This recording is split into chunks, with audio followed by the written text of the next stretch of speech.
Welcome.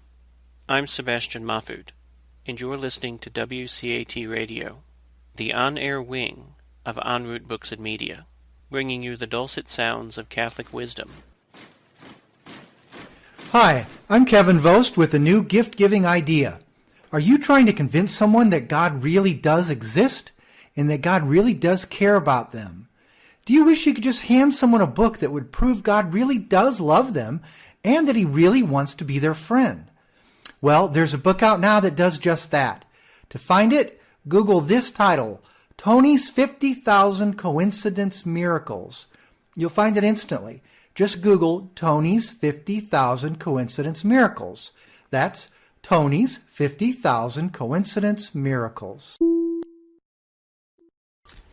We are on page 160, and we are going to be reading about the miracle titled The Dead Battery Mass. One Saturday evening, as I was shopping at a very large shopping mall, I noticed an Army veteran holding up a sign at the very busy exit. The sign cited that he needed work or money for food and shelter. Jesus nudged me to take a few minutes and to turn my car around and to park it and walk over through the traffic to talk with the man. We talked for a while, and he showed me a lot of evidence of who he was and explained his problems. I made a small donation and told him I would pray for him too. And I gave him copies of the miraculous medal of the Blessed Virgin Mary.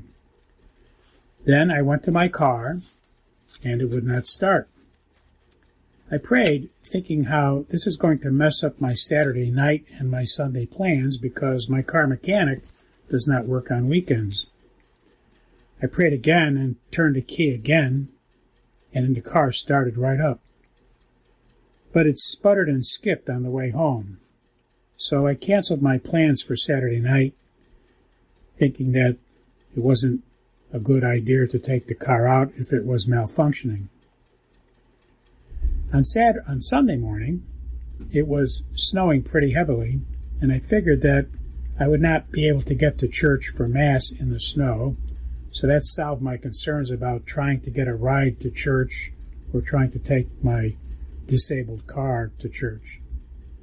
Jesus, however, nudged me to get ready for Mass anyway because he said the snow would stop and the car would start up just fine. Indeed, truly, that is exactly what happened. The snow did stop, and the car did start fine. On the way over to the church, however, the car sputtered and skipped as if the power source was going on and off a few times. I got concerned about breaking down on this long country road, maybe not being able to get to Mass, and then perhaps being stranded after Mass at our church in the country on a Sunday with a cell phone that was out of the tower's range in this area of town. So I asked Jesus if I should turn around and skip Mass and go back home because I had misread his inspirations, perhaps, to go to Mass today after all. But Jesus inspired my soul to hear him say, "No, go on ahead. Your car will be fine." Then I noticed that the car I was following had a license plate that looked like a spiritual clue, although I could not see it clearly because it was too far up ahead. Jesus said in my soul, "Yes, it is a clue, which I did send you. So do speed up a little so you can see the license plate before it pulls away at the next upcoming intersection." So I did speed up, and I got a good look at the car license plate in front of me at the intersection, and before it went on to a different road. The license plate on the car in front of me showed two sets of numbers. First, 888, and next, 444. And I knew I was supposed to be exactly right there at this precise moment and to be going to Sunday morning Mass. The car I was following was the only car I saw on the whole trip from my house to the church. It was the only car on the road. And if Jesus did not say speed up, I would have never seen this amazing license plate as Jesus had planned. Jesus planned to have that car in front of me on the way to church this particular morning. I have been seeing license plate clues for about 30 years now, and I know that this plate, number 888444, signifies a holy and blessed message. Because of my past research over the last 30 years, I've come to understand that some religious speakers and authors do use 888 to signify the holy name of Jesus. And they use 444 to signify the holy name of the Blessed Virgin Mary. For reference, please see the meanings of numbers referenced on Exhibit A, which we will cover later. So Jesus was showing me by this license plate, which was traveling in front of me all the way from my house to the church, that he had called me to Sunday Mass in spite of the car battery problem and in spite of the snow.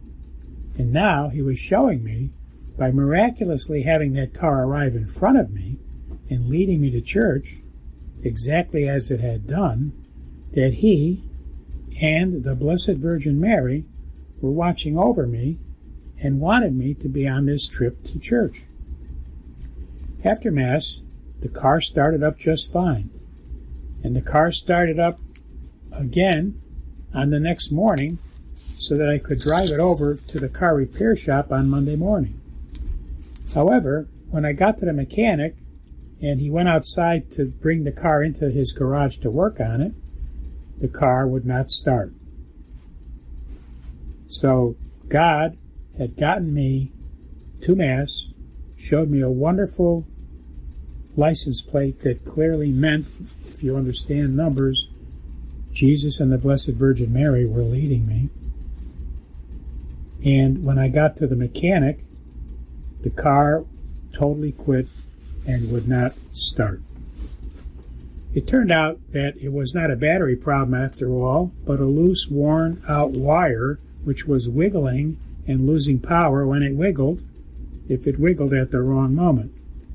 I guess it wiggled as I hit bumps on the road, and if it did not wiggle back into position before I shut off the car, then the wire did not work the next time you tried to start the car.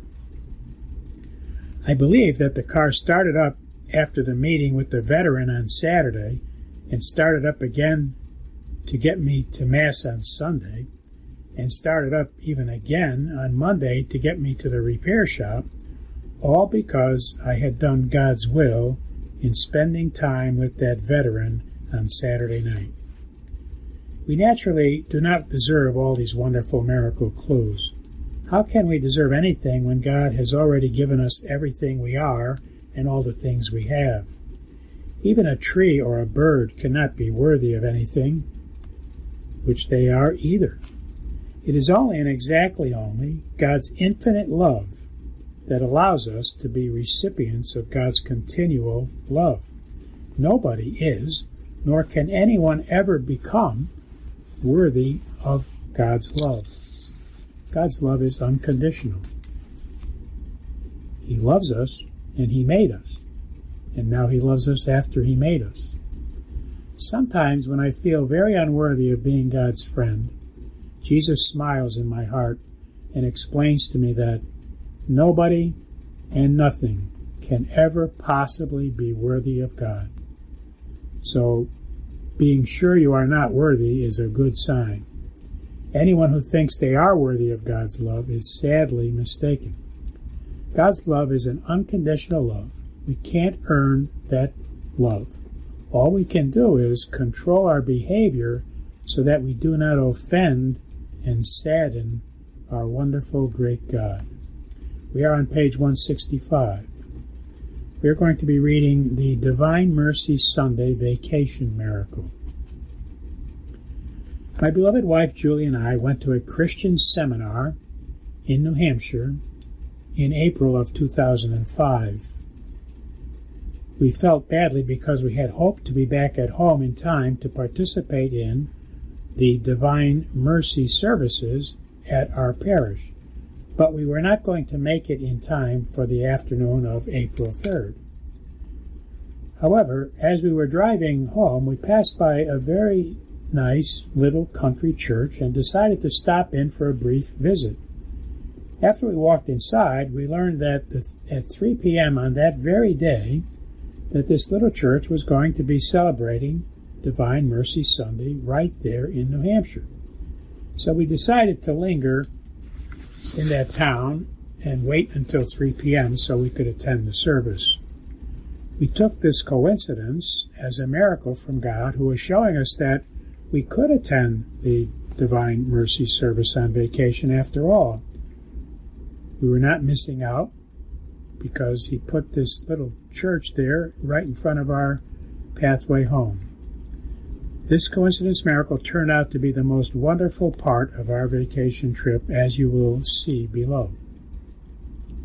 When we did arrive later at 3 p.m., we found out that Pope John Paul the Great, who has now been canonized to be a saint in 2014, well, he had just passed away into heaven just the prior night on Saturday, April 2nd, and here we were going to the Divine Mercy service on the next day, April 3rd, 2005.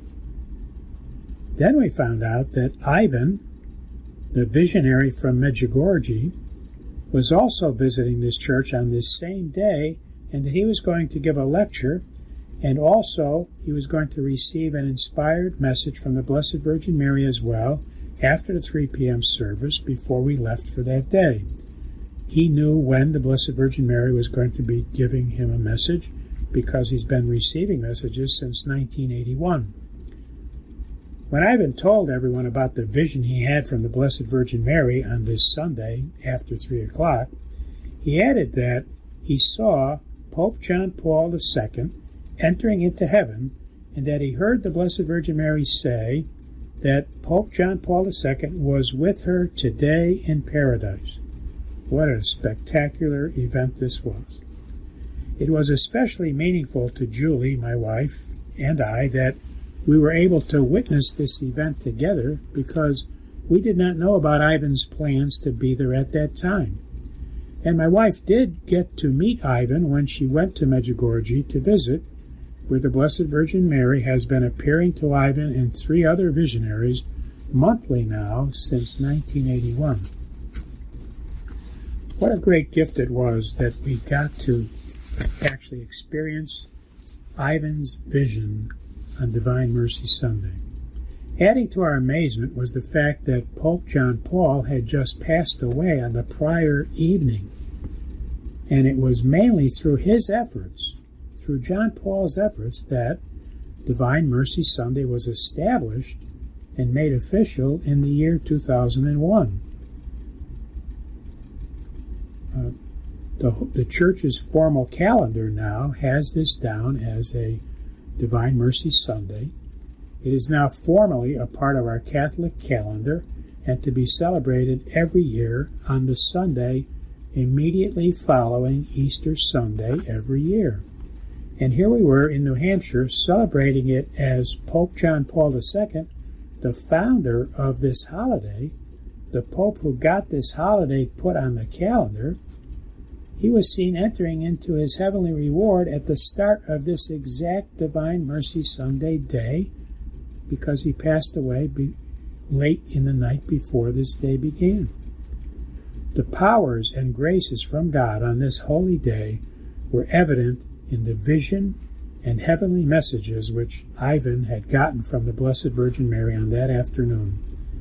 And we also witnessed a person who seemed to be healed of some physical health problems precisely during Ivan's vision of the Blessed Virgin Mary on that day.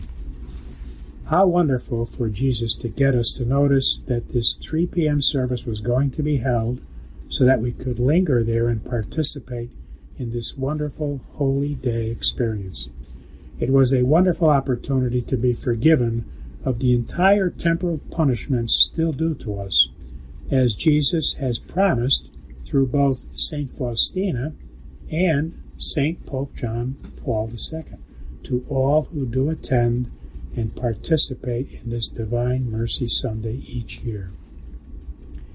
Anyone attending this mercy service each year on the Sunday following Easter Sunday is forgiven all of the temporal punishments due them for their sins, as promised by Jesus to St. Faustina in 1930.